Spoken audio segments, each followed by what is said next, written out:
शहर के सबसे व्यस्त रेलवे स्टेशन पर एक भिखारी रहता था। वह कई वर्षों से वहीं था और यात्रियों से भीख मांगकर अपना गुजारा करता था। हर दिन की तरह वह ट्रेनों में चढ़ता, लोगों से कुछ पैसे या बचा हुआ खाना मांगता। कभी कोई उसे कुछ दे देता तो कभी उसे निराशा ही मिलती। स्टेशन पर बहुत से लोग आते जाते थे, लेकिन किसी को उसकी परवाह नहीं थी। उसके कपड़े पुराने और फटे हुए थे, चेहरे पर थकान और निराशा साफ झलकती थी, लेकिन उसे इसी तरह जीने की आदत हो गई थी। एक दिन जब वह भीख मांगने के लिए प्लेटफॉर्म पर खड़ा था, उसने एक लंबे सूट बूट पहने हुए व्यक्ति को देखा। वह देखने में बहुत अमीर लग रहा था। भिखारी ने सोचा, अगर यह व्यक्ति मुझे भीख देगा तो शायद ज्यादा पैसे मिल जाएंगे। वह उस व्यक्ति के पास गया और हाथ फैलाते हुए बोला, साहब, कुछ मदद कर दीजिए।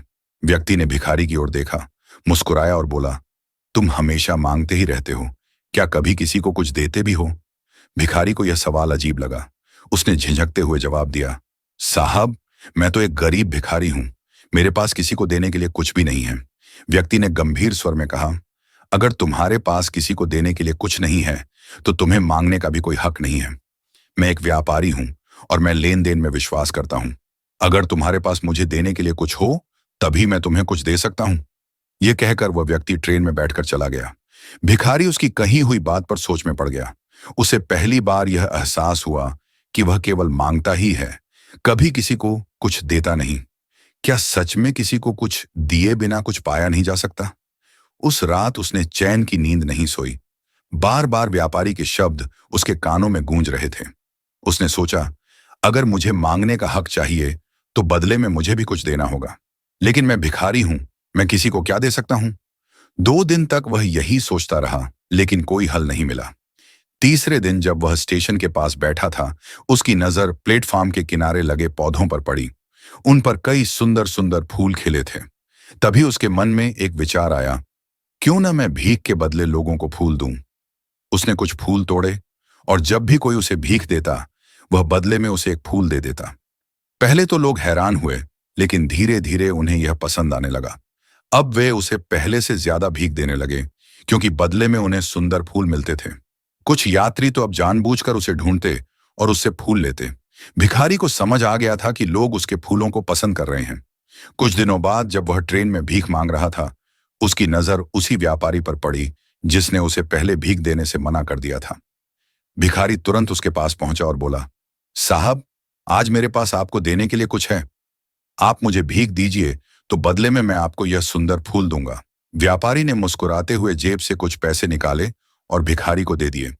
भिखारी ने झट से बदले में उसे एक सुंदर फूल थमा दिया। व्यापारी ने फूल को देखा और प्रसन्न होकर बोला, वाह, आज तुम भी मेरी तरह एक व्यापारी बन गए हो। व्यापारी की यह बात भिखारी के दिल में गहराई तक उतर गई। उसने आसमान की ओर देखा और जोश में आकर खुद से कहा, मैं भिखारी नहीं हूं, मैं एक व्यापारी हूं। अब उसे एहसास हो गया था कि वह मांगने वाला नहीं, बल्कि देने वाला भी बन सकता है। उसने ठान लिया कि वह अपनी जिंदगी बदल देगा। अगले दिन से वह ट्रेनों में फूल देने से जो पैसे कमाता था, उनसे और फूल खरीदने लगा। धीरे धीरे वह फूलों को ज्यादा मात्रा में खरीदने लगा और बेचने लगा। अब लोग उसे फूलों के लिए जानने लगे, न कि भीख मांगने वाले के रूप में। कुछ महीनों बाद उसने रेलवे स्टेशन के पास एक छोटी सी फूलों की दुकान खोल ली। अब वह भिखारी नहीं था, बल्कि एक फूलों का व्यापारी बन चुका था। 6 महीने बाद उसी रेलवे स्टेशन पर 2 अमीर व्यापारी यात्रा कर रहे थे। दोनों ने एक दूसरे को देखा और हाथ मिलाया। पहले व्यापारी ने पूछा, क्या आपने मुझे पहचाना? दूसरे व्यापारी ने जवाब दिया, नहीं, शायद हम पहली बार मिल रहे हैं। पहला व्यक्ति मुस्कुराया और बोला, हम पहली बार नहीं, बल्कि तीसरी बार मिल रहे हैं। मैं वही भिखारी हूं जिससे आपने पहले भीख देने से मना कर दिया था और दूसरी बार फूल खरीदे थे। दूसरा व्यापारी यह सुनकर चौंक गया, ओह, तुम वही भिखारी हो, लेकिन अब तो तुम बहुत बदल गए हो। आजकल क्या कर रहे हो?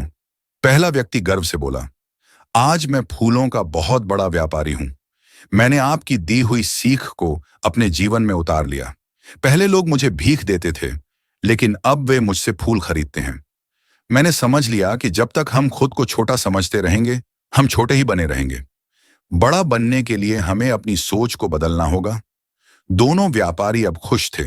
वे साथ साथ स्टेशन से बाहर निकले और अपने अपने व्यापार के बारे में बात करते हुए आगे बढ़ गए।